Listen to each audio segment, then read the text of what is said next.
Après, je pense que tout le monde savait à l'entame de cette saison que le championnat serait intéressant. Il l'est aujourd'hui. Il est peut-être un petit peu plus ouvert à d'autres équipes que juste les Cadors. En tout cas, ceux qui se sont construits un effectif qui donnait des ambitions très naturelles. Aujourd'hui, c'est un petit peu plus ouvert et c'est aussi intéressant mais dangereux à la fois. C'est-à-dire qu'aujourd'hui, on est deuxième, mais si les résultats ne suivent pas dans les 2-3 journées, tout le monde peut se retrouver très rapidement dans le ventre mou. Si sur cette saison, une équipe veut faire preuve d'ambition, il faudra une grande régularité, parce que je pense qu'il y a beaucoup d'équipes qui vont suivre un haut rythme et qui vont imprimer un tempo de dingue.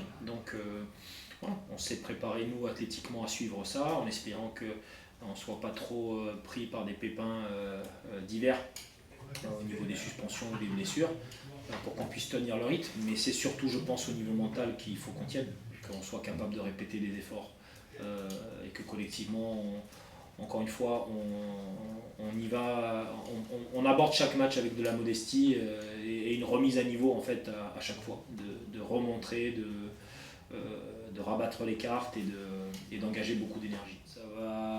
Ça va redonner la possibilité à des équipes en difficulté de se remettre à niveau, en tout cas athlétiquement ou collectivement. On sait qu'après des longues coupures, il faut toujours un redémarrage, donc ça va couper des séries. C'est vraiment un championnat qui va être une année qui va être spécifique et clairement cette coupure va intervenir à un moment qui est inconnu pour la majorité des équipes. Je pense qu'on n'aura pas d'image très claire avant la 30e journée, parce que je pense qu'avec notamment deux accessions, il va y avoir des choses ouvertes pendant très très longtemps.